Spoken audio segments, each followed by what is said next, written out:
நான் சொல்கிற மாதிரி இந்த காம்பினேஷனில் சாப்பிட்டு பாருங்கள் செம்மையாக இருக்கும். இது வந்து ரவை, கோதுமை ரவை எப்படி செய்யலான்னு பார்க்கலாங்களா? இதுக்கு வந்து ஃபஸ்ட்டு சைட் டிஷ்ஷுக்கு நான் தாளித்த தயிர் செய்கிறேன். இதுக்கு ஒரு பேனில் எண்ணெய், கடுகு, வெங்காயம், கருவேப்பிலை, கொஞ்சம் கொத்தமல்லி, வரமிளகா, பச்சை மிளகாவும் போட்டுக்கோங்க. வரமிளகா போட்டால் செம்ம டேஸ்ட்டாக இருக்கும். போட்டு ஒரு பக்கம் தயிரை வந்து தாளித்து வச்சிடலாம். கொஞ்சம் வெங்காயம் தயிரோட ஊறட்டும்.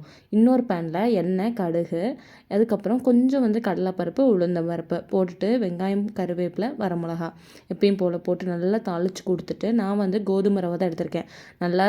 எல்லாருமே நினைக்கலாம் நார்மல் ரவை வந்து ஈஸின்னு. எனக்கு செய்கிறது வந்து கோதுமை ரவை தான் ரொம்பவே ஈஸியாக இருக்குது. இது வந்து என்னோட ரிலேட்டிவ் ஒருத்தங்க வந்து எனக்கு சொல்லி கொடுத்தாங்க. கோதுமை ரவை ரொம்ப ஈஸிங்க. இது வந்து கிளறிட்டே இருக்கணும்லாம் இல்லை. கொஞ்சம் எக்ஸ்ட்ரா தண்ணி விட்டு நல்லா மூடி போட்டு நல்லா க்ளோஸாக லைட் ஃப்ளேமில் வச்சு கிளறி விட்டிங்கன்னா செம்மையாக வந்துட்டு சூப்பராக வரும்.